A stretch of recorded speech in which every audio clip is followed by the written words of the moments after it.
This is episode 73 of the 99 Forever podcast. I'm Eric Friesen, and tonight I'm joined by two of the newest members of the Heavy Hockey Network from Fantasy Hockey Hacks, Devon Davidson and Bruce Guenther. Guys, thanks for being on the show.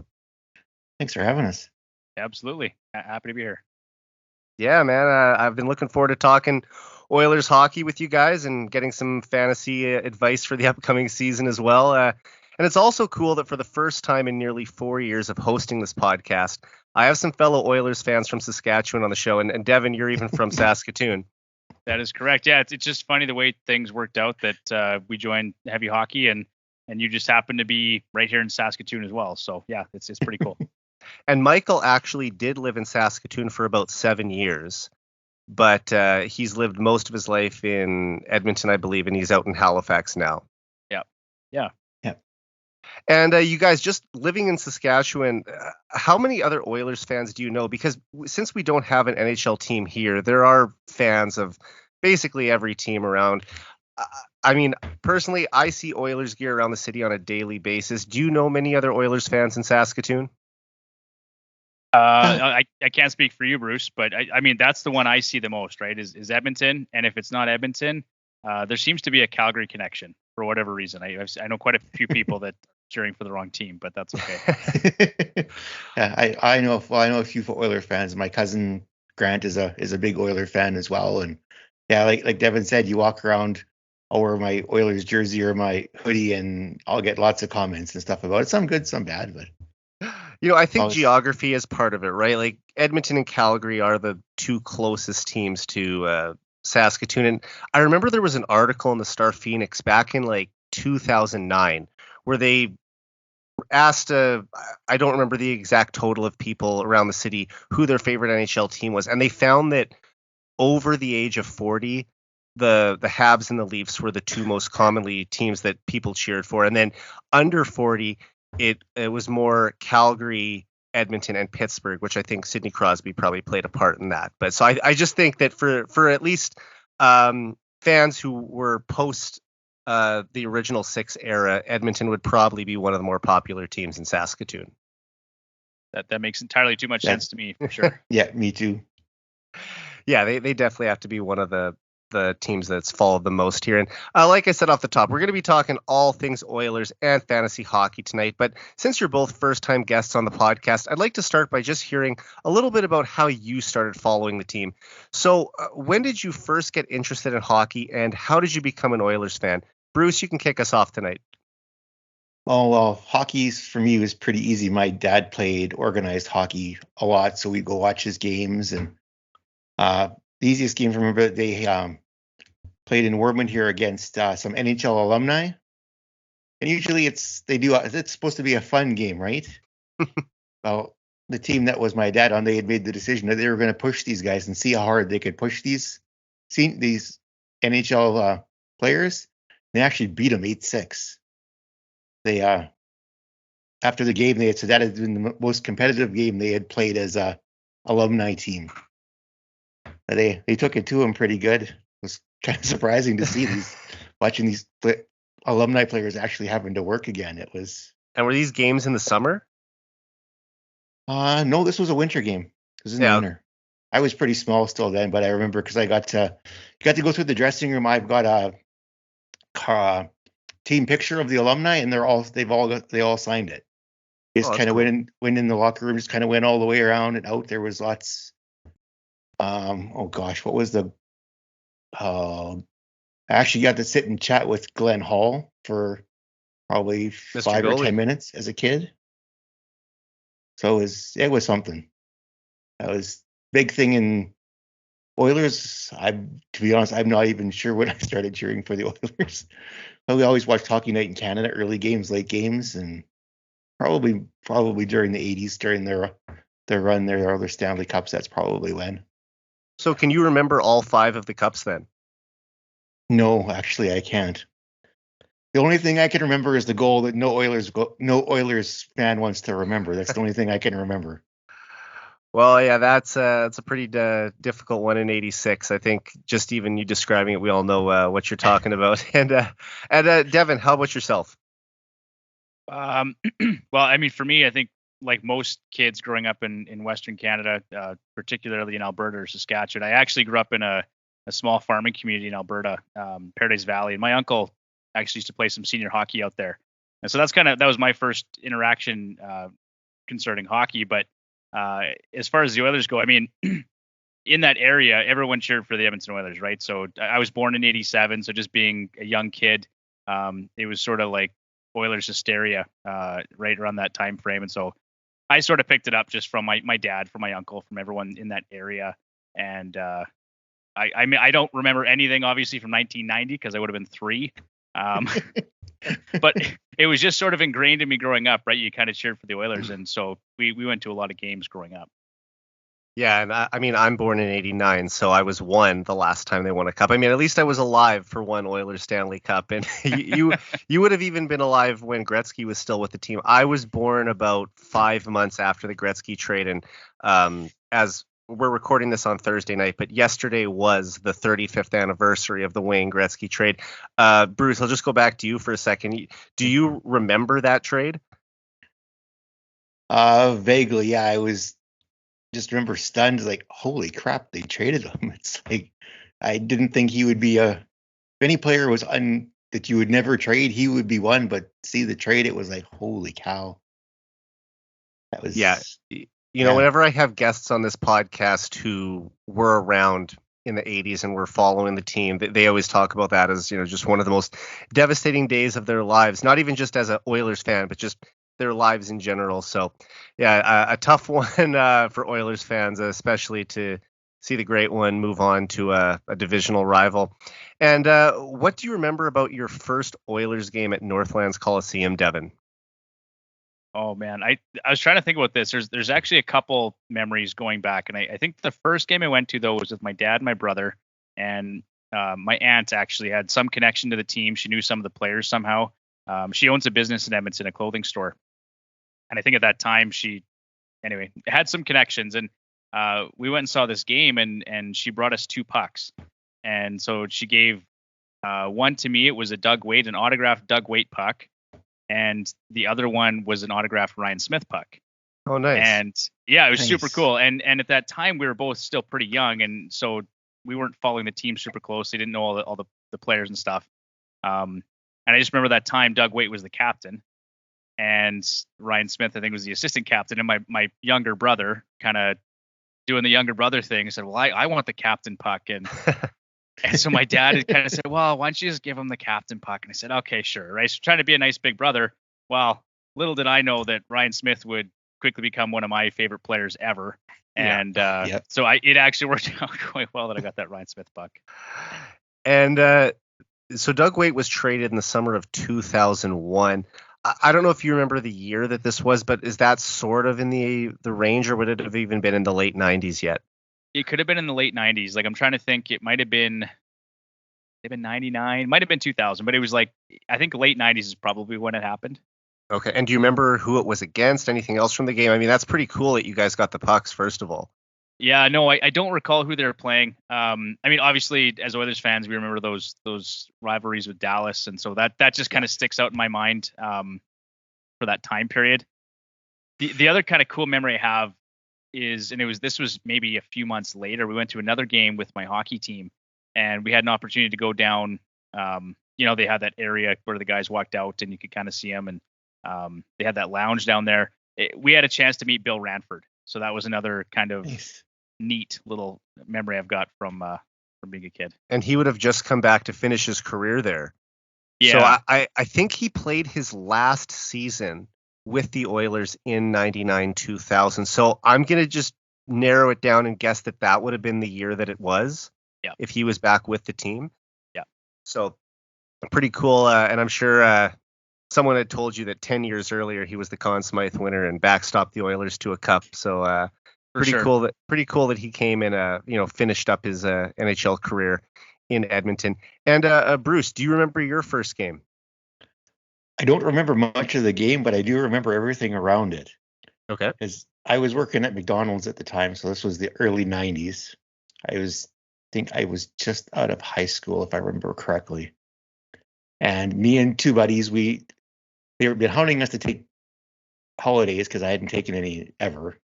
So we decided we're gonna go to Edmonton. So we hop in my car, the three of us, and we take off to Edmonton. We get to Edmonton and flip to a Edmonton radio station, and first thing we hear is tickets released for the Oilers game tonight. So we're all the way in. We just head straight to the Coliseum, drive in, pick up 3 tickets. We found a hotel within walking distance of the Coliseum, and we went to the game. And then after the game, we had probably the worst pizza I've ever eaten in my entire life. I almost remember the pizza more than the game. Oh, the pizza was terrible. Absolutely terrible. But I wanted, like, I'm kind of like Devon. I want to say the game was against Dallas, but it was right around Easter in April. So I don't know if that fits the Now, timeline Dallas or not. came into the league in 93, 94. So are you thinking that it would have been that season about? Like they weren't still the Minnesota North Stars. No, it would have been earlier, so it probably wouldn't have been Dallas. It would have been a different team then. Okay. I can't remember. Actually, if I dug through my stuff, I could probably find the ticket because I think I held onto the ticket stub.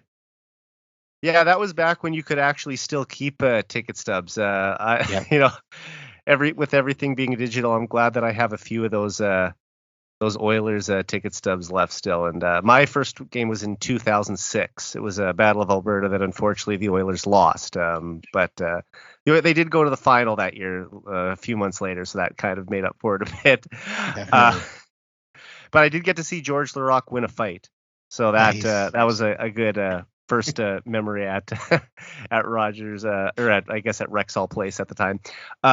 So who were some of your favorite Oilers players as a kid, Bruce?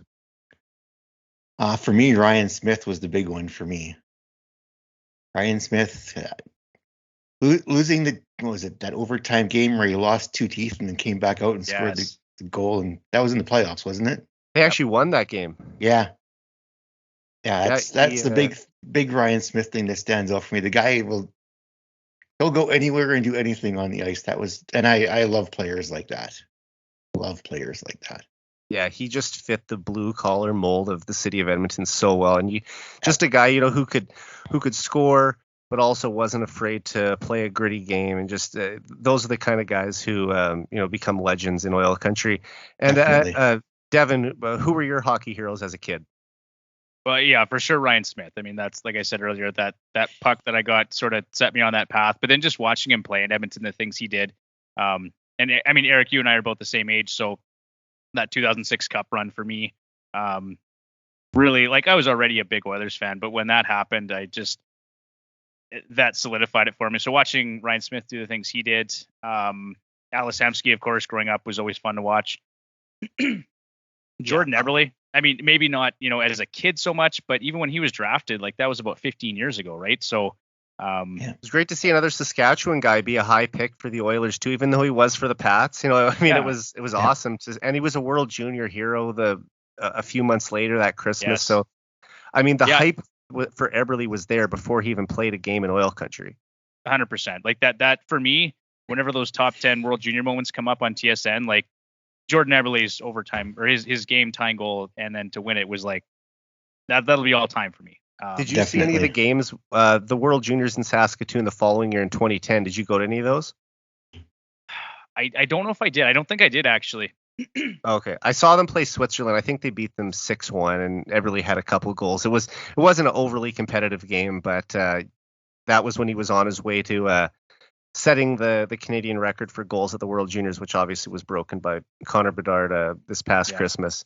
Yeah. But yeah, I think, Devon, for anyone our age and probably even all ages, Ryan Smith is someone who, it doesn't matter what area you're from, that was a guy you cheered for. I mean, Wayne Gretzky, I always say, is my ultimate hockey hero, but I missed out on his prime. I can remember the tail end of Gretzky's career.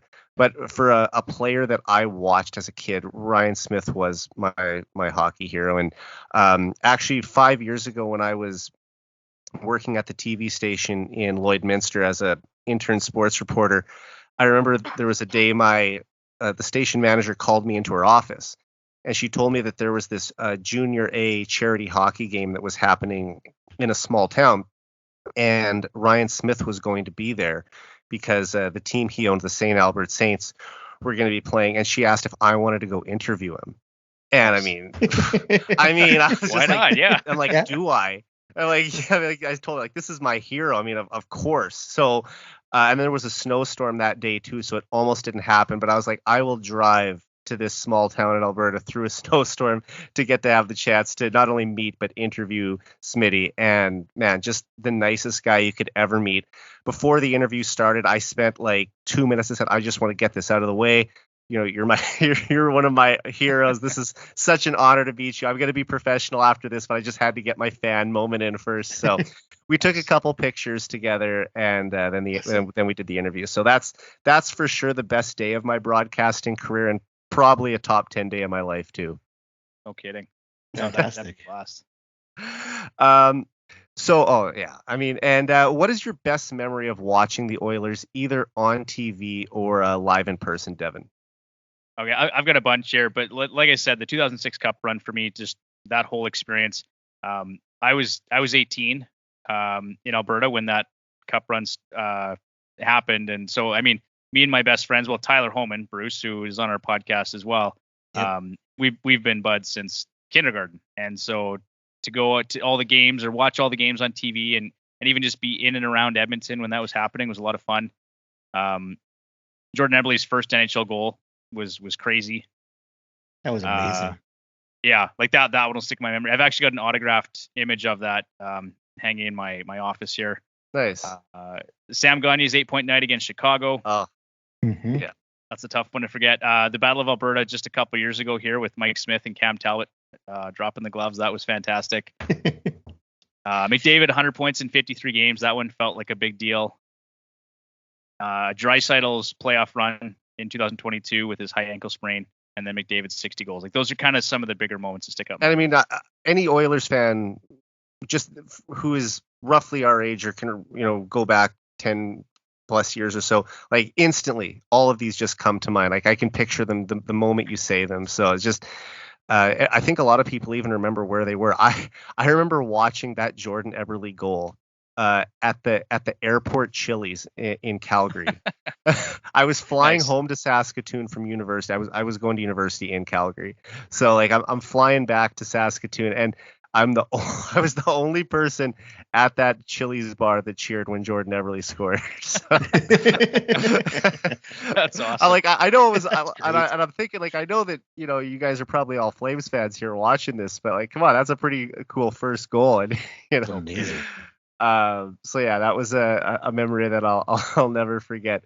And Bruce, sorry, I was just gonna say the other one too that I didn't mention here, that Yakupov goal, and I think you probably know what I'm thinking about, but I think was it 2012, right after the Kings January had won the 2013, yeah. So Yes. it would the league was locked out that fall. So yes. the NHL returned to action in January, and I think it was only his second home game. Because do you remember I think they got blown out by the Sharks in the first home game he ever played for Justin Schultz and Yakupov, and then Yes. that next game against the Kings, he scores with 4.7 seconds left, I believe it was, to send the game to overtime, which they ultimately won. So yeah, that was a pretty. He got his best moment in the NHL out of the way early. Well, he did for sure. But what made it so interesting was just all the drama surrounding. Like there was fans throwing garbage on the ice. There was some pretty iffy they had calls that were scored made. with 10 seconds left. Yeah. I mean, can you believe that 10 seconds left in the game, they tie it, the goal's disallowed, and then they score again with 4 seconds left. Just that's an electric moment for that building. Kidding. So that one sticks out for sure. And Bruce, what would yours be? So I kind of have two. One is very recent because I just this past winter had a chance to experience Rogers Place for the first time, and holy cow, that was incredible. We were way up in the cheap seats. Well, if you can call it their cheap seats in Edmonton, but there, like we were up there, and it's a fantastic view of the arena just to experience. Unfortunately, the Oilers lost to Vegas that night, but just an incredible experience in that arena. It was just amazing. The crowd, the whole thing, the band that plays on the one, and it was all just amazing, absolutely amazing. Yeah, I mean, playoff tickets are definitely not cheap, but I would recommend anyone go experience a playoff game for the Oilers. It's got to be one of the best atmospheres around the league. I mean, the city loves hockey, they love the team, and just come playoff time, it seems to ramp up to another notch. Not that the regular season it's a quiet building, but it just goes to another level come playoff time. Oh, absolutely, absolutely. The other one for me is 2 words: Patrick Stefan. I recall that one in 2007 as well. That one always sticks out for me. It would have been even sweeter if they did cap that one off with a win in overtime, but the fact that they pushed it there, I mean, that one is going to be replayed on the biggest misses of NHL history till the end of time. I mean, a breakaway with no goalie and he doesn't bury it. It's something you'll probably never see again. I don't think he played after that either. Like I don't like after that season. I don't think he played again. I think he was done after that. Yeah, but and he was a first overall pick too. He was in '99. Yeah. So just like Yakupov, that one didn't work out as well either. And Devon, I don't think I asked for any of those moments that you mentioned. Did you have a chance to see any of them in person? I'm trying to think. No, unfortunately, like none of these big moments I had a chance to see in person. Is there one that sticks out in your life that you did actually get to see in person, or just even if it's not like a monumentous occasion, just one thing that you remember from a game that really stands out to you? You know, I actually went to a game. This is going back a few years now, but it was I think it was at the new arena with a couple buddies, well, Tyler and my buddy Taylor, and they're playing Dallas, and I think the game went to a shootout, and they ended up winning that game in a shootout, and so that was like exciting. I think that was my first game at the new rink. So that's in terms of like games that I've seen live, there was like maybe something that was memorable. That's probably the closest. Unfortunately, I still haven't had a chance to get to a playoff game, so it's on my radar. I mean, I'd even like to get to the Heritage Classic this fall if that's possible still, but I don't know. Yeah, I bought tickets back in June when they came on. I saw them go on sale, and I thought I'd better grab one of these before they're gone. I'm going alone because I asked a few people if they wanted to go with it, and some people weren't as thrilled about spending $200+ to sit on the upper deck in late October. But I said, it's a once in a generation type thing almost for Edmonton. They had it exactly 20 years ago. So I watched that one on TV as a kid, and I wanted to be there for this one. Yeah, that makes sense. For sure it does. I did go to the one in Winnipeg in 2016 too, and they put on a great event. So I'm sure that Edmonton will do the same thing. And I've been waiting to hear about the alumni game. There has been no announcement that it's happening yet. And it's something that I really hope they do, because in 2003 and 2016, it was great to see all the legends back on the ice. And even though I suspect that if there is one, there's going to be a lot more players from the late 90s and the 06 Cup run era, I would like to see the 80s legends get back on the ice one last time together, because they're all basically in their early 60s now. And this would probably be the last one if they do. Yeah, they're all getting up there for sure. Yeah. And, Gretzky, he's basically sworn off quote unquote old timers games since he retired, but he's played in a handful of them, 2 for the Oilers and 1 for the Blues. So I just think it'd be great if he could have one last moment in Edmonton in front of the fans wearing the Oilers silk. So we'll see what happens here in the coming weeks. That seems like a fitting send off for him if he's going to finish. It would. Well, I mean, he could have done it in 2016 in the one in Winnipeg, but then 2 months later he played for the Blues alumni, and I just thought,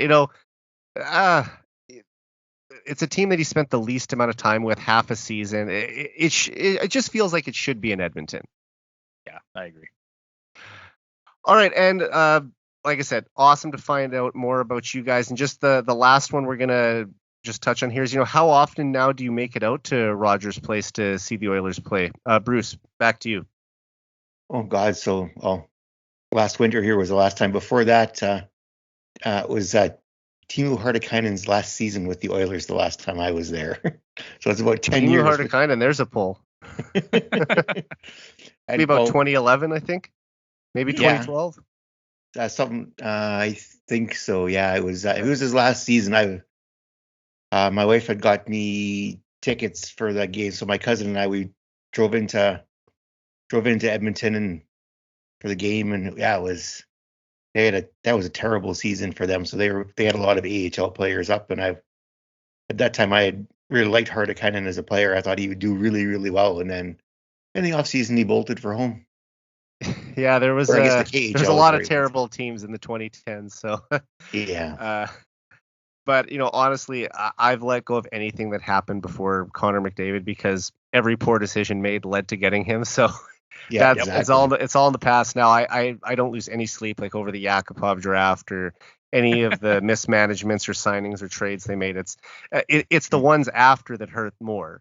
But anything before 2015, I feel like that's done with now. And Devon, how many Oilers games do you typically make it out to a year?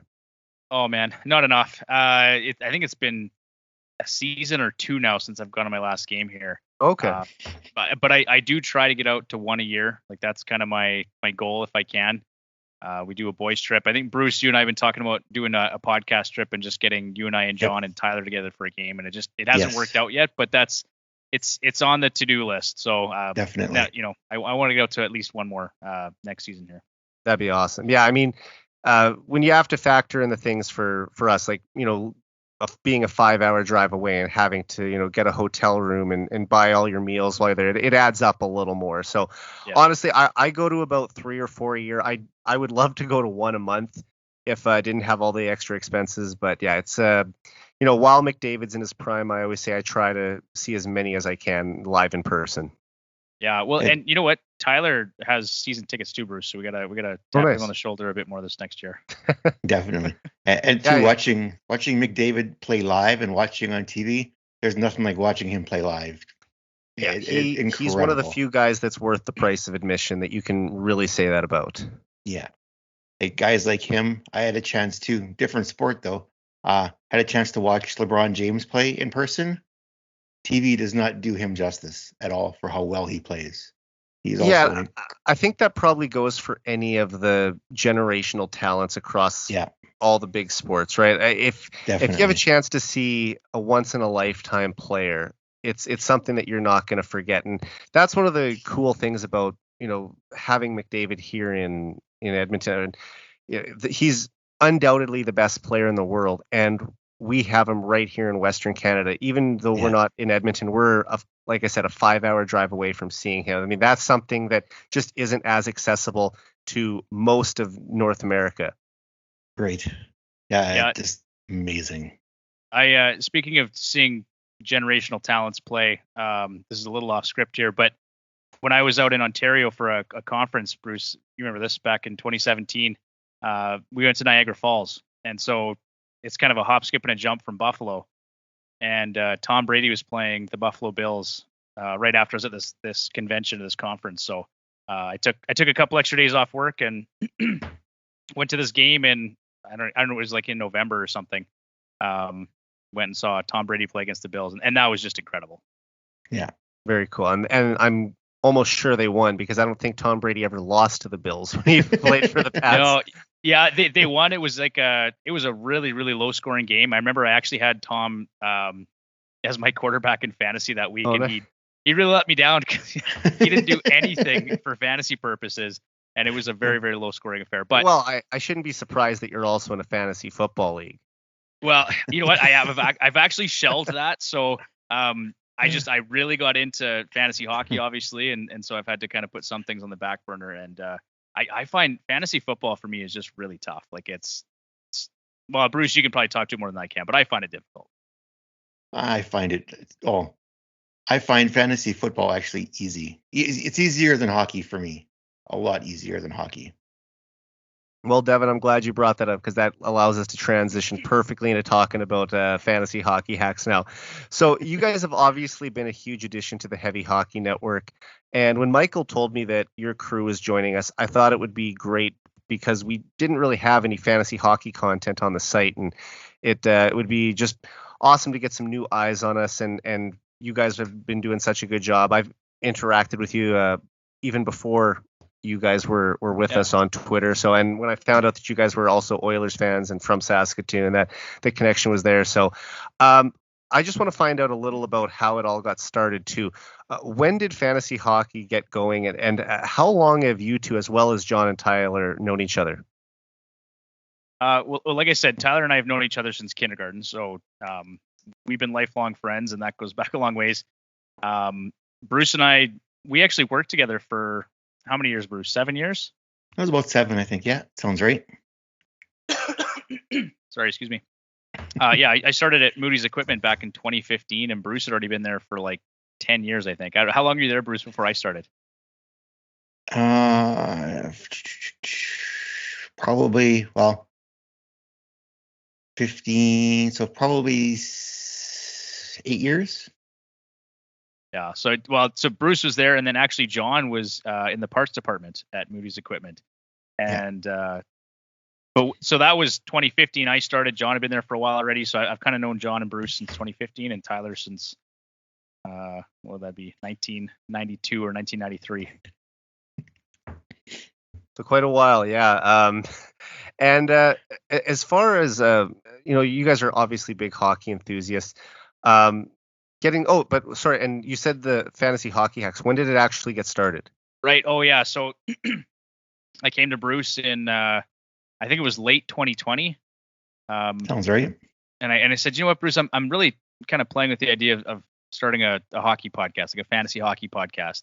I said I'm kind of tired of listening to some of these other ones, and they get so much into sports betting and gambling, and I just really want to know, like, in a season-long fantasy league, who should I be keeping tabs on, right? And I felt like we could do a better job than some of the other guys that were out there. And so in April of 2021, we actually recorded our first episode, and I don't remember the exact time frame there, Bruce, but my daughter was born April 24th, 2021, and I think we recorded our first episode like the next day or maybe 2 days after. It wasn't very long after that, no. No, it was like, I think we brought her home from the hospital, and then we recorded our first episode that night, and Bruce was like, I think so. Do you want to put this off a day or two? And I was like, no, I'm ready to go. Exactly. Like, the notes are fresh, they're current, like, we're doing this. And we actually went 110 straight episodes, 110 straight weeks without a break. Wow. So it was quite a ride. Yeah.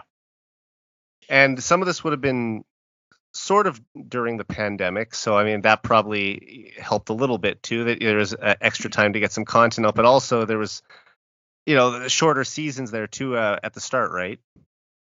Yeah. I mean, some of it was, it was kind of weird timing to start in April, right? Just with the way it all worked out. And the season went until mid-May before the playoffs even started that year. Yeah, so we got started. I don't even know what we talked about, Bruce. I think, but we did. I don't remember either. I have to go back and look. And for the first 2 years, I think we did lots of off-season content too. So we were doing, like, we covered the playoffs and we talked about, daily fantasy sports and stuff like that. But we just found that people generally weren't as engaged in the off-season or during the playoffs. Like, once fantasy hockey is done, they kind of just tune you out, right? So, we took this last spring was the first time we took a break for a couple months, and I think that did us some good. Hey, Bruce, just to kind of get away from it for a little bit, and then chance to recharge exactly. Yeah, I guess that would be kind of challenging. It's one thing I didn't think about is that if you're just doing a normal NHL podcast, there's off-season news. Like there will obviously be some quiet times in the dog days of summer, but you're going to have news around the draft, free agency, and there's always going to be some moves, like with the Oilers bringing in Jeff Jackson. But other than that, for fantasy hockey, it probably really starts to pick up in September, I'd assume. It does for sure. But you know what? We've actually seen a lot more engagement this year. I'm not sure why. Like, we've got some great guests lined up for the remainder of the summer. We've already had a few great guests on, but for us, we did a few things a little different this summer that have gained some traction, some breakout candidates, some potential busts, which we'll talk about later, and just things that people have been really interested in. And now we're getting into our fantasy previews for each division. And so now we're bringing on a special guest every week to help us run through those. And that'll lead us right up until the start of the regular season. So that's kind of what we do, is try and, like, summer for us is just getting people prepared for the regular season, for season-long redraft leagues. and just getting geared up for the season, really. Well, that's great to hear, and I have to check out a few more of those coming up as we get closer to the season. And as fantasy hockey enthusiasts, do you guys prefer keeper leagues, or do you think it's better to start fresh each season? Devon, go ahead. You know what? For me, like Bruce, you and I talked about this a little bit, and yeah. I don't prefer keeper leagues. So for me, like I really enjoy the draft and that whole process, especially in season-long redraft leagues. And that's kind of my bread and butter, and probably always will be. I've had my eyes opened up to the world of dynasty fantasy hockey, and so Victor Nuno from Fantasy Hockey Life and the Dauber Prospect Reports, he came on our show, and he's fantastic. Him and I have been kind of chatting back and forth, and he invited me into one of his dynasty leagues starting this year. And my concern with that is always the time that you put into it, but I think it's great because there's a whole other side of it where you're learning more about the prospects and this new generation of talent that's coming up, right, and how valuable they are. And so I think it just makes me a more well-rounded fantasy hockey manager and fantasy hockey podcast host to know who's coming up and what's going on in that regard. So I'm excited. I think Dynasty is fun because then you still do your prospect draft and then you still do your regular NHL draft each season. So for me, I find that interesting. Keeper leagues, less so because it's just you're not doing the Dynasty thing. You're not doing season long so much. You're keeping a couple players. I don't like the keeper as much, but the Dynasty is appealing for sure. And Bruce, which do you prefer? I really don't have a preference. I've done keeper leagues. I've done the full redraft. It's nice to do a little bit of variety here, and I don't really have a preference. Like Devon, the Dynasty thing really intrigues me. I just don't have the time. I would love to do one, but I don't have the time to dedicate to be able to do it, to effectively run a team. And have you guys ever run multiple teams at the same time? Oh yeah. Oh yeah. What's the most teams you've ever managed in one season? Well, if you took hockey, football, and I did fantasy basketball at one time, I had 6 teams going once. Wow. So you're just constantly checking the apps all day. Pretty much, yeah. Yep. I think 3 or 4 is the most I've ever done. And that's mostly is that like just I for keep hockey? That's just hockey. Yeah. So I mean, I've had a couple, like we've done our FHHL league, which we've got a couple listeners, and we had actually Mike McLaughlin from Left Wing Lock was playing with us. And then like kind of my home league that I want to call it that is with Tyler, and I've been in that one since 2014. So it's just doing a few. So like this year I'll probably have 3 or 4 again. That's kind of I can't do any more than that. Like I know some guy. What did Victor tell us, Bruce? He was in like 19 leagues last year. Something like, it was a ridiculous number. I was like, holy cow, I can barely keep track of the 3 that I do now. Yeah. Plus my football one. Like it's yeah. Oh wow. I mean, yeah. I guess for some of the more experienced fantasy hockey managers, or for any of the fantasy sports leagues, you can probably handle that. But I'm guessing some of the people who are just starting out would probably want to just start with one, because I've only done a fantasy league once with, I think, ESPN, and just like remembering to set your lineup every day, like that was the biggest challenge early on. And I'm sure that I'm not the only one that's been caught leaving one of their top players on the bench on a game when they ended up having like 3 points or something. Tyler in the playoffs last year. Ooh. Oh yeah. Yeah, he basically he was a lock to at least make the final, and then he went on holidays for 2 weeks and then just fell off the rails. Bad timing. Yeah. Yeah. And I'll leave this one open to either one of you, but for any of our listeners who haven't played fantasy hockey before, can you kind of explain how the scoring system is different from traditional hockey pools where you only get 1 point for each goal and assist? Bruce, do you want to take that, or you want me to? I can take it. It depends on the league that you're in. So there are some leagues that do it exactly that way. You can point for a goal, point for assist. Everything is 1 for 1. There's lots of leagues out like that. For example, like the ESPN league that I joined with Devon and Tyler. It's 3 points for a goal, 2 points for an assist. I think it's 2 points for a shorthanded goal, hat trick. You get half a point for a shot, half a point for a hit and a block. So there's a number of different ways it can be scored. It just depends on what you're looking for and what you want to do. And do you echo that, Devon, or is there anything you would add? No, I mean, I think it's about categories, right? And so whether you're in a points league, like in a lot of these traditional hockey pools, like officepools.com or something, like you said, it's very straightforward. It's just basically real world scoring. Whereas fantasy, right, you can set up your categories however you want. And there's different formats, right? Whether it's head to head, whether it's categories leagues, rotisserie, like there's lots of different ways to do that, whether it's points leagues only. Do you include blocks, shots, and hits? So there's a million ways you can go at it. I like leagues with more categories, and I think any rankings we've done and will continue to do will be based on more categories. And so I think hits, blocks, shots, penalty minutes, even plus minus, all that stuff I like to include in my league setups because I think it makes it more interesting. Yeah, definitely.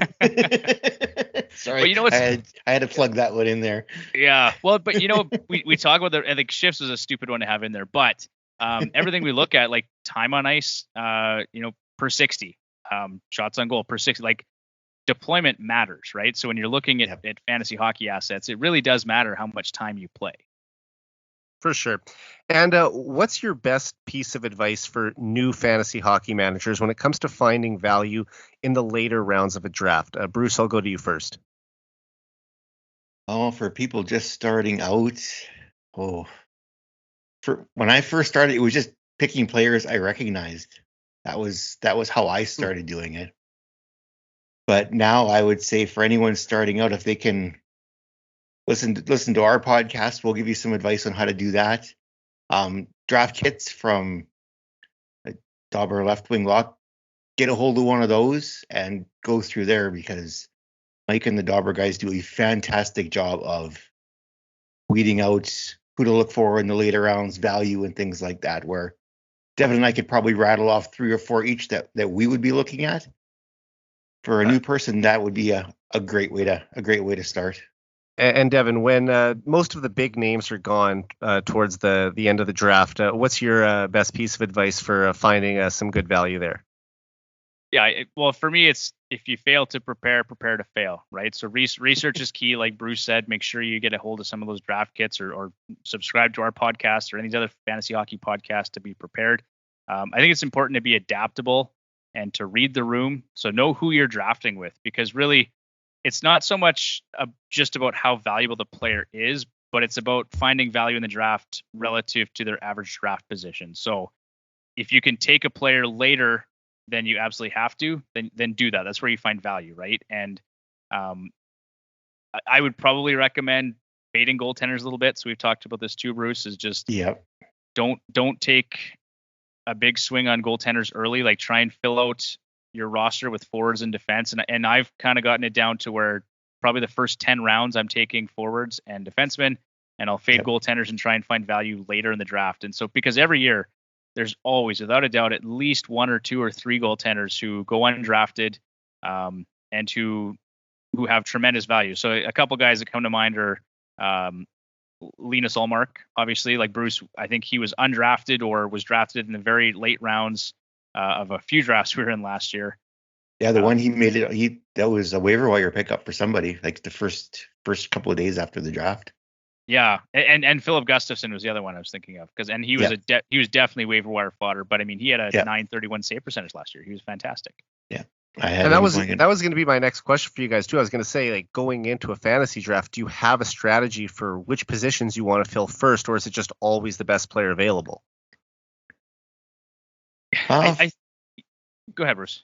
I can say for me, it's once I see where I draft at, like what position I'm drafting in, I kind of build. I have a loose strategy already built out, but once I know exactly where I'm drafting, I can start looking in at the players and targeting the players I want.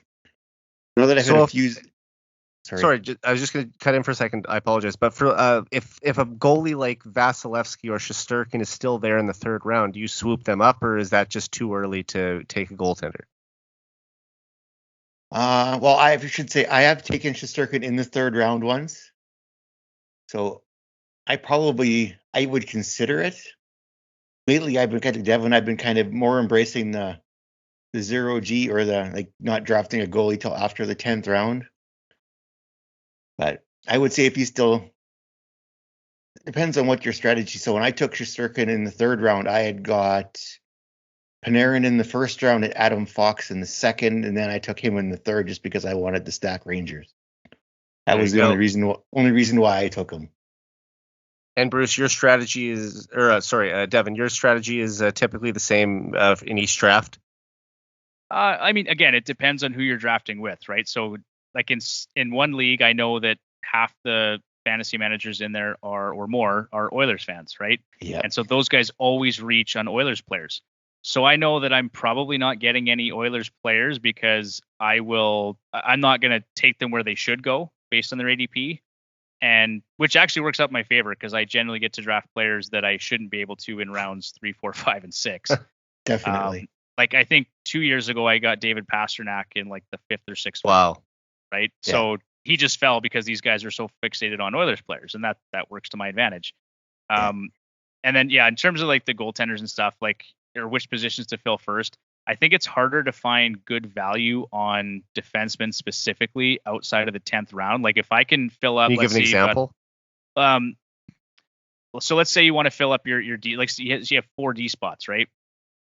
It's going to be a lot harder for me to get a first power play unit quarterback type offensive defenseman in the 12th round, right? Like you're just not going to find that same value. Whereas I could find a goaltender who may be a workhorse goaltender in later rounds. So again, Linus Ullmark went late last year. A guy like who just signed in Ottawa. It's eluding me right now. Oh, Korpisalo. So I think a guy like Korpisalo is a great option for next year. He's not going to go really early. I think Ottawa is going to be better than they were last year. So that's just a way to get some value later, and then I can take a defenseman who I know is going to go before the 10th or 12th round. What about a guy like Tyson Barrie? I mean, he was obviously a part of the Oilers' all-time great power play last season, but now he goes to the Nashville Predators, where they're not going to have as strong of a power play. Is that still a guy that you think would make it to one of the later rounds where you could pick him up, or would he still be taken early? So it's really funny you asked that because Bruce, I was just working on our projections for the Nashville Predators this morning, and I'm actually quite down on Barrie for next year. I'm just going to pull up his numbers here. I think he's probably only going to see about 17.5 minutes time on ice. That's how I've got him projected right now because you've got Roman Josi. He's gonna man the first power play unit, right? Definitely. So like all day long, he's gonna have power play 1. Barry's gonna get power play 2, but it's only gonna be probably about a minute and a half time on ice per game on the power play. And it sort of goes back to when Barrie was in Toronto and he was kind of miscast there. It wasn't until he came to Edmonton that he was able to thrive again like he did in Colorado because he was put in the right position. And when you have a specific power play quarterback like Barrie is, and you're not utilizing his talent, I can see how it would probably affect not only his stats in the league, but his fantasy value too. No, absolutely. So I've only got him projected here for 9 goals and 39 points next year based on his deployment. And because I don't think he's going to see a ton of time on ice 5-on-5, right? So great point. Going back to how he was sort of deployed in Toronto, like he's generally been a 3rd pairing power play specialist.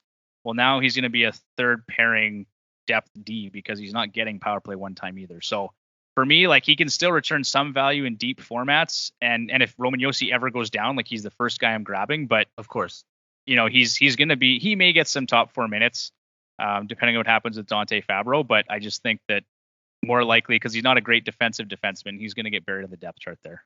Yeah, I think some team will probably pick him up at the trade deadline next year, but we'll see what happens there. But yeah, when you're playing behind Roman Josi, who was pushing for 100 points a couple of years ago, it's pretty hard to get power play time.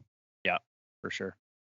Well, guys, I appreciate you breaking down some fantasy advice and how it works, and also giving the backstory on fantasy hockey hacks. I'd like to move over to now some Oilers fantasy talk. And Connor McDavid is coming off the greatest offensive season by a player since 1995-96, where he tallied an incredible 64 goals and 153 points in 82 games last season. McDavid has been the best point producer in the league for years, but he's now also evolved into an elite goal scorer. Do you think that his ceiling for fantasy hockey still lies ahead? Bruce, you can kick us off. The projections we did say no, but I say yes. I think he can still do more than 153 points.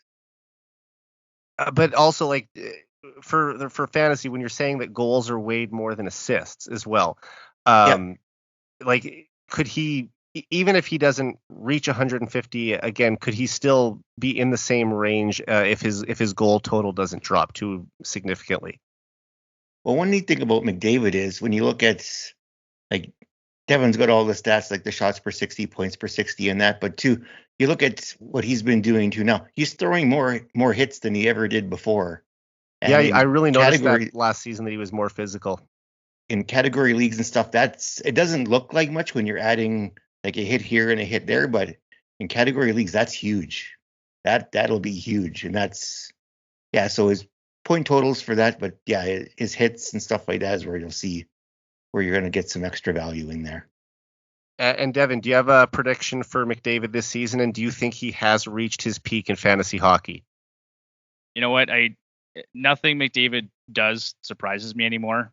Honestly, like I'm trying to remember exactly what we had projected him for here, Bruce. I think it might have been 55 goals, and give me a second here, I'll pull it up. 143, I think. 140. Okay, something like that. Yeah. And part of that was just based on the fact that they had a historic power play last year, right? They ran at 32.4%. I don't anticipate they're going to run at 32.4% again this season. They had a lot of players on that roster, both on the power play and at even strength, that far exceeded anything they've ever done in their careers. Nugent Hopkins being one of them, Zach Hyman being another. Yep. Leon Draisaitl is just going to be Leon Draisaitl. But I just think that the expectations are sky high, and I think the cast around him is going to take a little bit of a dip, and I think that he may take a little bit of a dip, but I don't think he cares. I think Tyler made a great point on our podcast last week that he's kind of done it, right? Like, he scored 60 to prove he could score 60. He doesn't really care. They may try and get Draisaitl to 60 goals this year because that's like the new fun thing to do, and they just want to win games, right? So now, saying all of that, there's a couple things I wanted to point out. McDavid actually does, if we look at left wing locks regression meter, there's 5 metrics there that we look at, right? So secondary assists per 60, team's even strength shooting percentage with him on the ice, his individual shooting percentage, his individual points percentage, and his power play shooting percentage. Just 2 of those, so his individual shooting percentage at 18.2% last year, and his power play shooting percentage, which I think was at 19.6, are inflated relative to his career average. The other 3 metrics, there's actually room for improvement. So I guess what I'm saying is there could be more luck and there could be more points in McDavid's future next season, despite having a little bit higher shooting percentage and a little higher power play shooting percentage. And you mentioned secondary assists too. And last year he was racking up a ton of primary assists. Yeah. So I mean, if he gets a few more extra touches before, say, it goes to Draisaitl and then to Hyman for a tap in front of the net, he's going to pick up those secondary assists as well. Yeah, and I think the other thing to remember here is that Evander Kane should, knock on wood, be healthy this season. And I think that's going to make a big difference too, because we saw how those two played together when Kane was healthy, right? In his first January through till the end of the playoffs, they had real chemistry together and they looked great. And so I think that's going to mean a few more assists, secondary or otherwise, for McDavid next season. Yeah, I've always liked McDavid and Kane together going back to the 2021-22 season. I will ask you though, saying that you think the power play is going to drop off a bit, when you look at the fact that for the last 4 straight years, I think it's been 27% or above, and I believe they're the only team in NHL history that's ever done that. Do you still envision a major drop off, or do you think it might only be down to like 30%, which should still lead the league? Yeah. Oh yeah. That's exactly. I'm not foreseeing anything significant here. I'm just saying, are they gonna best the league's best power play ever? I have a hard time believing that, but I mean, I can still see them somewhere in that 27 to 30% range. Now, would it absolutely shock you if they were at that point or even better? Because, you've seen Now, of course, Oilers fans, we're going to be a little biased, but there have been some people who thought it could even hit 35% next year. And I'll be honest, I was in that group at one time who thought, it's possible, especially while McDavid and Draisaitl in their prime. And if they're able to stay at this level again next year and have, Evan Bouchard now a full-time member on the power play for a full year, it would not shock me if they were able to even increase where they were at last year. It would not shock me for sure, and I want to believe that's going to happen. I just wouldn't bet on it. I guess they put it that way. Yeah, and I mean, I get what you're saying. Like betting on the Oilers breaking the NHL record for power play efficiency 2 years in a row. I mean, that's a big ask. But honestly, it's like you said off the top, where nothing McDavid does surprises you anymore. Like if he was able to get this team's man advantage even stronger, I wouldn't be surprised. Well, the other thing to remember here too is that 31 other teams in the NHL this offseason have been studying that power play and how are they going to defend it, right? And I know it's really, really hard to defend Connor and Leon and Nuge and Bouchard and Hyman, but like when you have time and good coaching, they may be able. And that's where I'm thinking maybe they don't convert quite as many chances, or maybe they get a little less luck. I see what you're saying there too. The only thing that I'll go on the other point is that having Bouchard on defense now and having the option where he can not only beat goaltenders with a slap shot from the point, but he can score with a wrist shot from the top of the circle. I think that's going to create more room for McDavid and Draisaitl down low. And having that extra option should be able to help them create even more offensively when they get those man advantage opportunities, I think. I think that's a great point. What was that play? Didn't Connor tell Bouch to look him off? And then he scored that one goal. I'm trying to think who against he was in the the Kings. Playoff.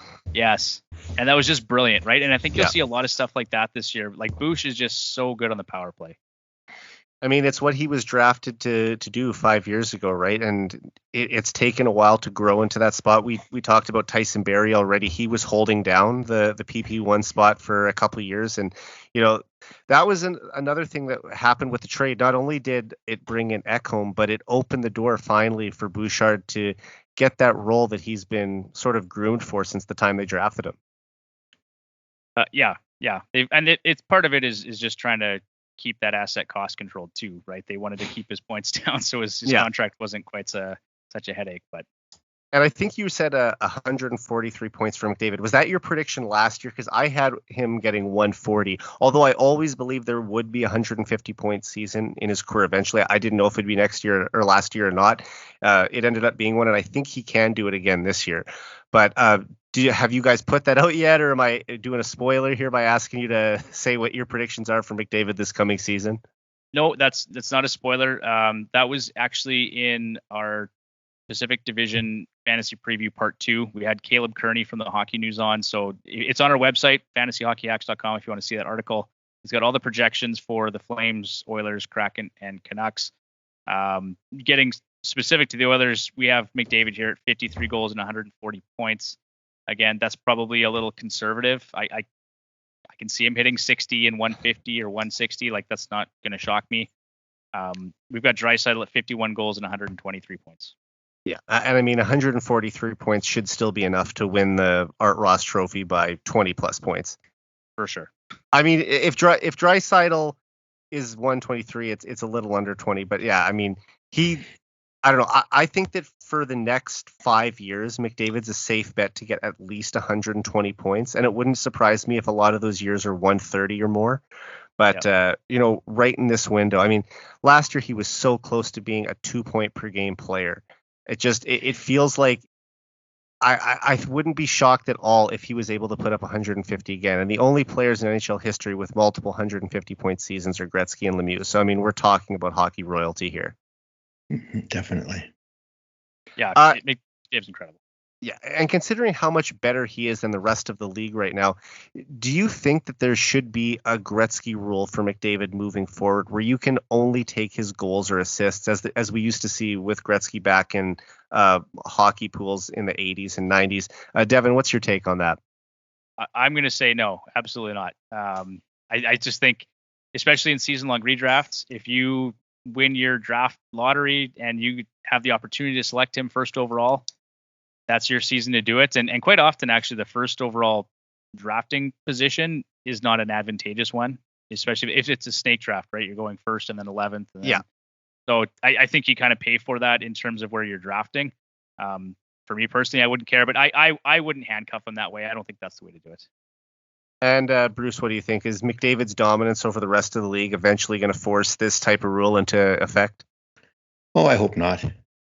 I'm like Devon. I don't want to see that split up. And I mean, I can see when it was Gretzky because he was putting up 200 points a season. And if you're just in a straight fantasy pool draft where goals and assists are the only thing that matters, I mean, you get Gretzky at the first overall pick, you basically won the draft because you're locking in 2 100-point players essentially. Mm-hmm. Yeah. Yep. So, I mean, it makes sense why back in the day they did have to have those rules to split up his goals and assists. And, obviously I think his assists would be the one you would take first because he was having 100 assists a year too. And while McDavid will be the first overall pick in almost every fantasy league this fall, is Leon Draisaitl the clear-cut second overall pick in your opinion? Or where would you rank Draisaitl among the top fantasy performers right now? Devon, go ahead.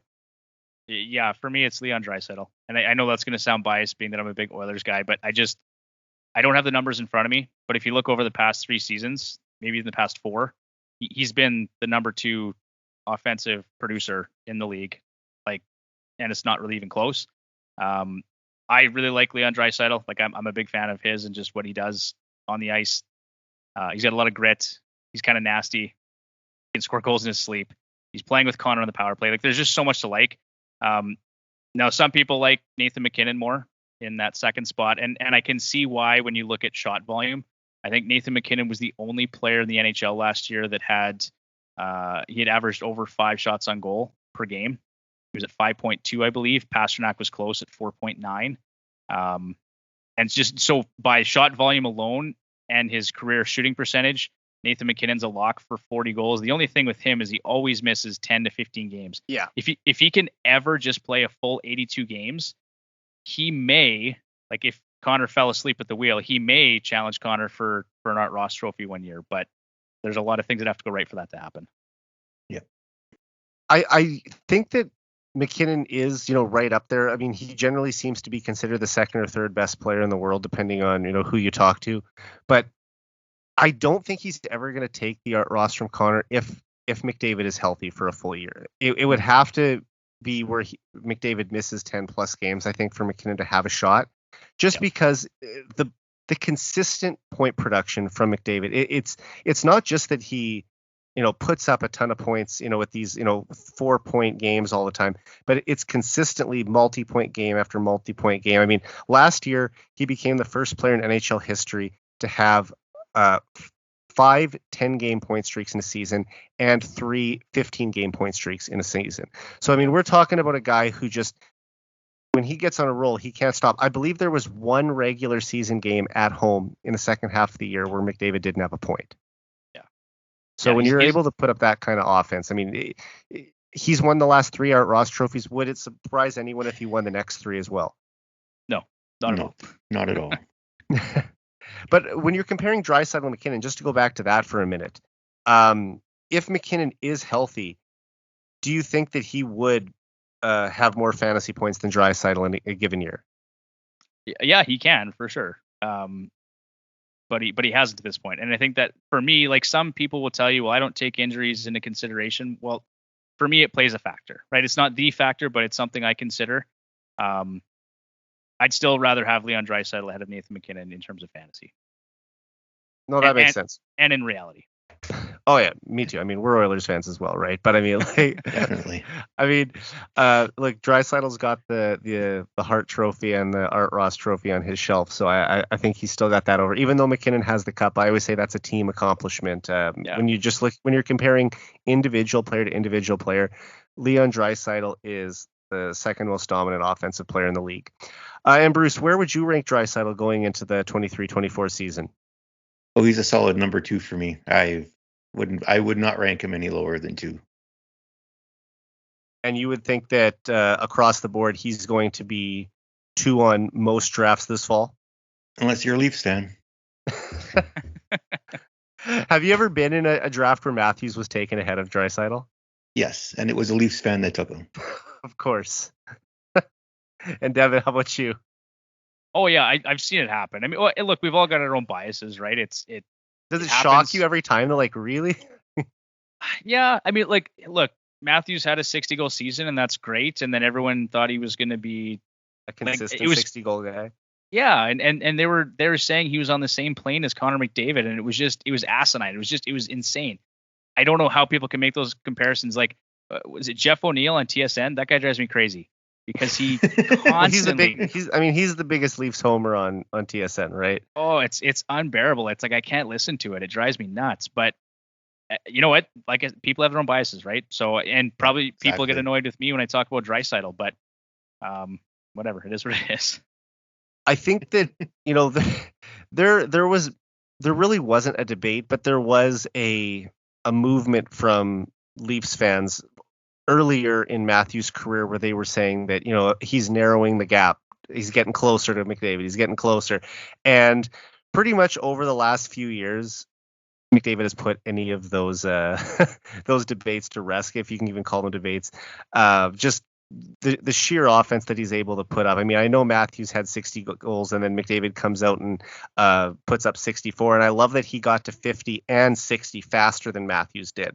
So I mean, there really isn't even a debate in terms of like their top offensive season goals wise, but I know that Matthews does have more 40-goal seasons than McDavid, so he's got that on him, and he's won one extra Rocket Richard. But I mean, I think McDavid could win another Rocket in his career. There's going to be a guy like Connor Bedard coming along eventually who will probably win a few of those, and Ovi owned the trophy for basically a decade. But I'm glad McDavid was able to sneak one in there at least, and it wouldn't be a surprise to me if he was able to at least pick up one more in his career.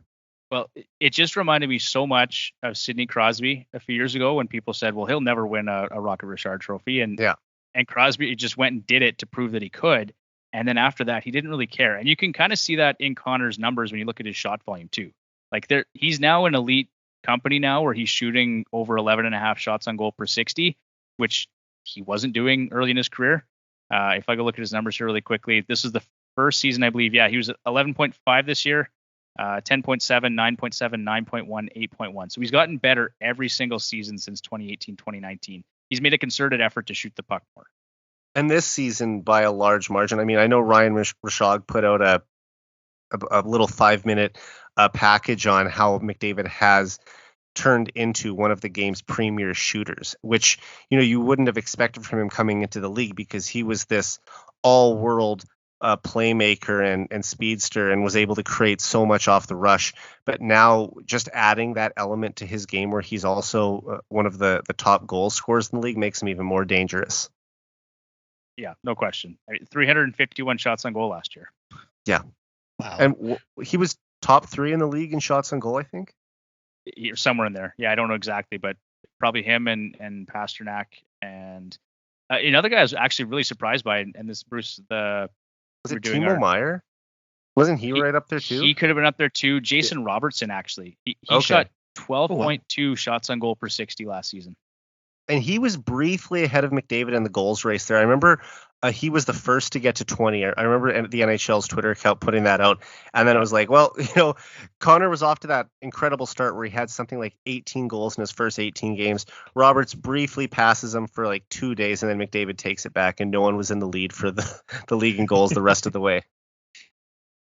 Yeah, I mean, when Connor decides he's doing something, he just does it, and there's really no chance for anyone else to do anything. And just before we move on from McDavid, did you think at any point last season that he was going to hit 70?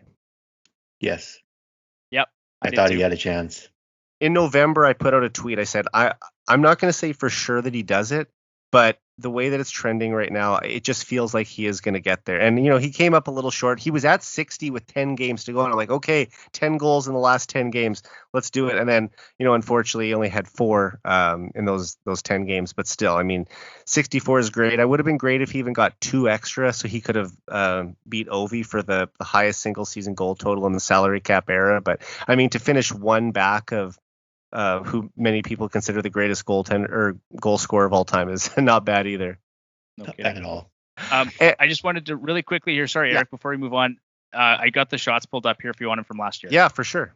Okay, so David Pastrnak first overall at 407, then McKinnon at 366, McDavid at 352, Brady Tkachuk actually at 347, Jack Hughes at 336. That rounds out your top five. Timo Meier was at number 6.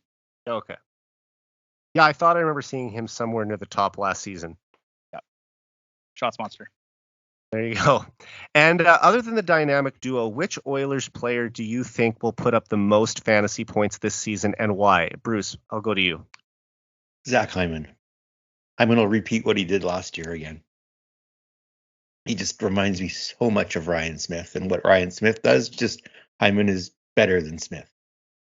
Yeah, I mean, I think for career value, Ryan Smith will end up being the overall better player and have more career points than Hyman did. Some of that is because Smitty started sooner too, and he was a consistent 20 goal scorer through, the bulk of his career with 4 30-goal seasons sprinkled in there. But you look at Hyman, what he's doing right now. I mean, he's already beat Smith's peak season by about 13 points, and he didn't beat his peak goal season. Smith did score 39 goals in 96, 97. I think Hyman had 36 goals and 83 points last year. So don't forget the 8 that were called back that way. Exactly. I mean, he's got it. It's crazy to think that he should have had 40, but yeah. I mean, when you're talking about that kind of a goal scorer and the way that if you value all the other assets you talked about in the scoring system for fantasy hockey, it makes sense why he'd be up there.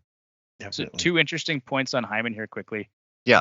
Somebody had put something out. I can't remember if it was Money Puck or if it was Jay Fresh, but Zach Hyman actually led the league in expected goals last year. It was like 51 goals expected. So Bruce, your point to goals being disallowed, that makes a lot of sense there. And then his shots on goal per 60 were up big time last year. 10.4 versus 8.6 and 8.3 the year prior. So he just shot the puck way, way more last year.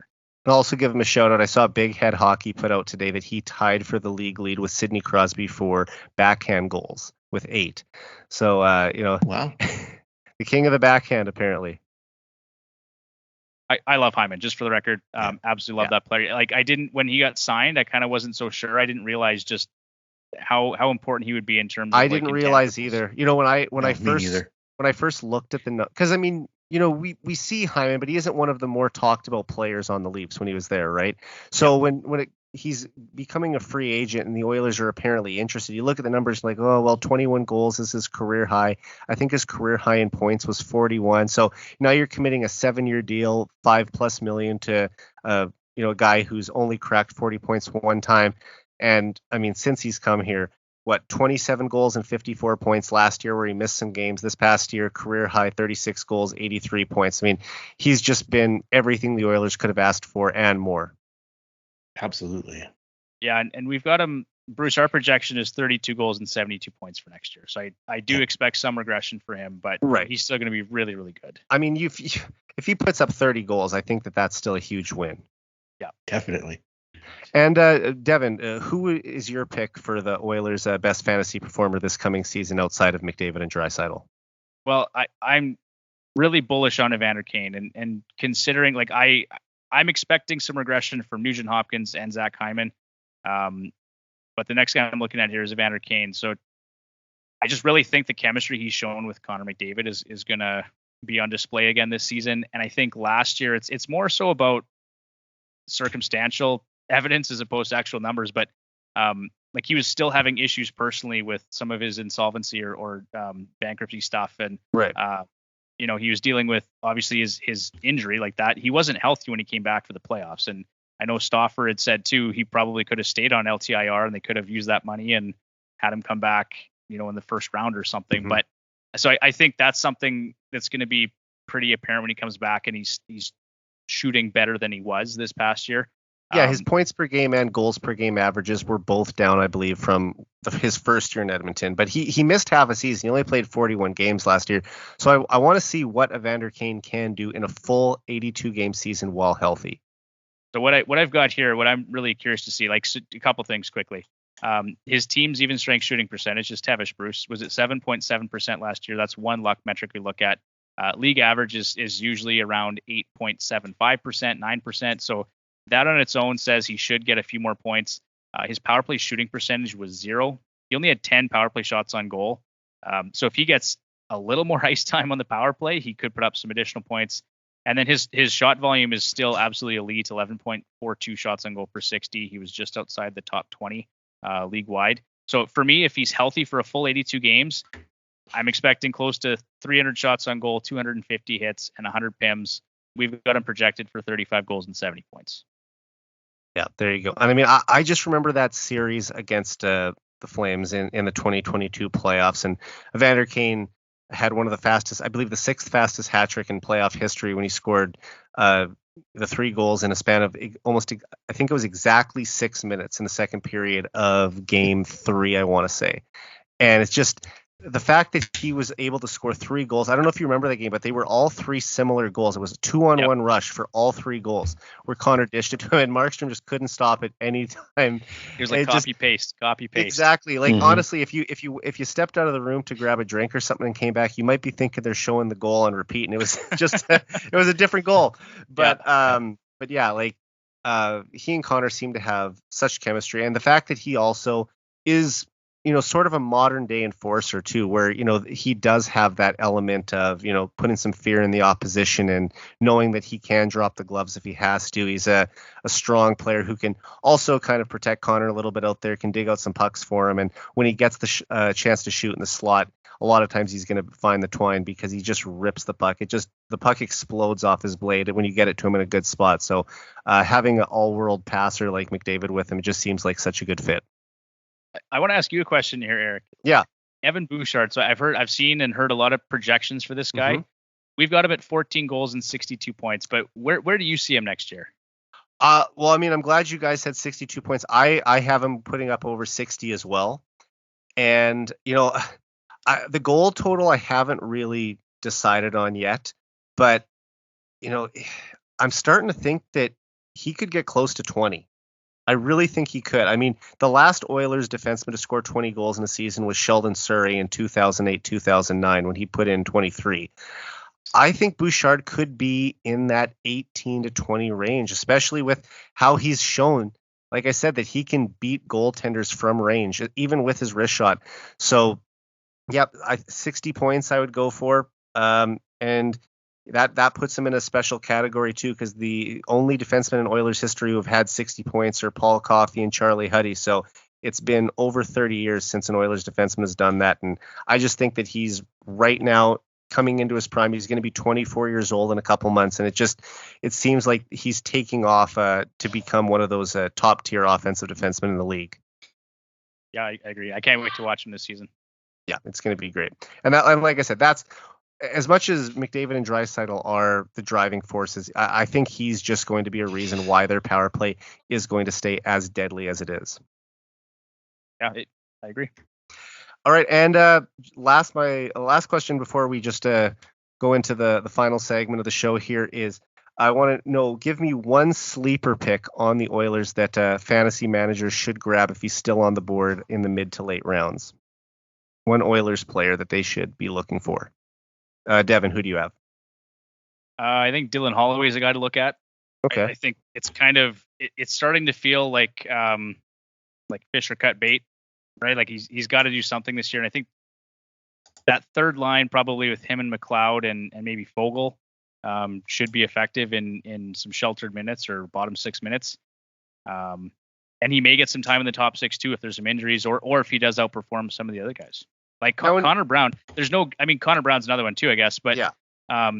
Obviously some health concerns there. And so if Connor Brown falters, I mean, there's a spot there too in the top 6 that Dylan Holloway could probably scoop up. So those are probably 2 players right there.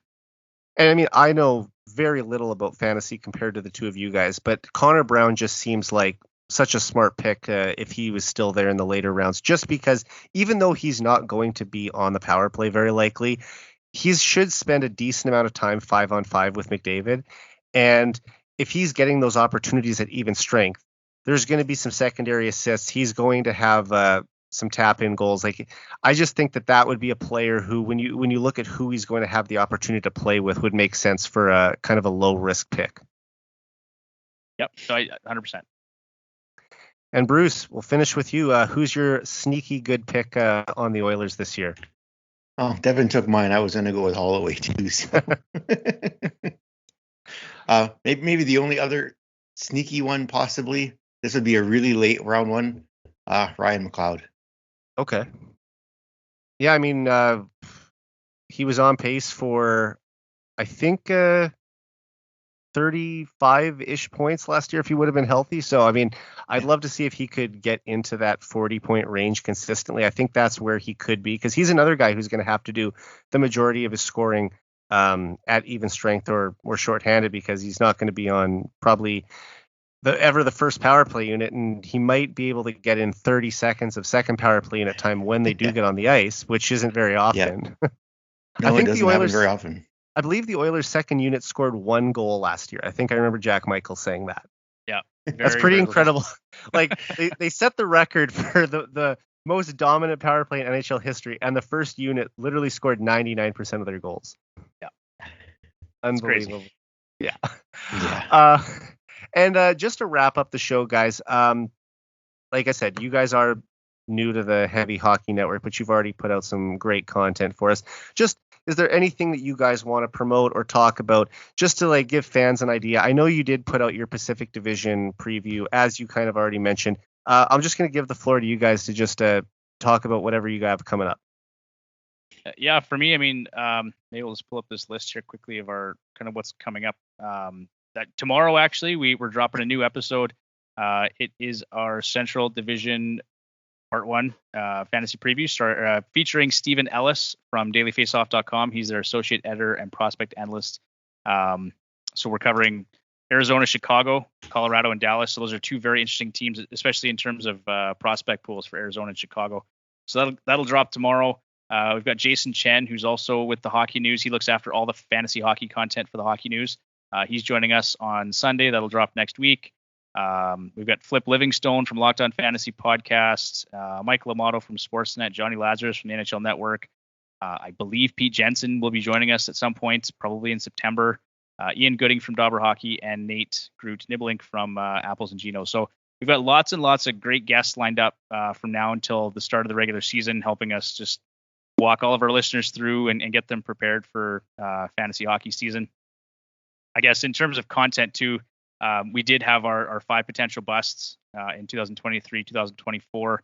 That's on our website. We posted that to Heavy Hockey. That was our first kind of contribution to the site there. And so I think, Bruce, you and I both want to try and just be pushing out more content on the Heavy Hockey site Definitely throughout the regular season. So we've got some fantasy hockey content there. Yeah, I mean, it was an awesome article. And as the site editor, I was the first one to read it, so I kind of got to see the predictions first. So, I mean, excellent article by you, Devon. And I think the one that maybe some Oilers fans were a little bummed to hear might be that you had at number 5 Nugent Hopkins taking a bit of a drop. But why don't we just go finish with him too? Like, you said that he could take a bit of a step back, but what sort of numbers do you think he could put up? Yeah, I think. I mean, in because the article, 100 points is going to be tough to repeat.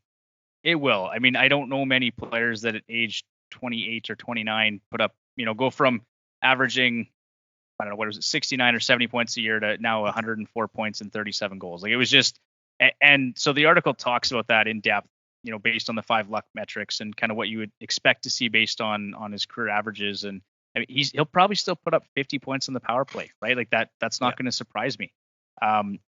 But there's just way too many red flags for me. I think he could drop by as much as 23 points.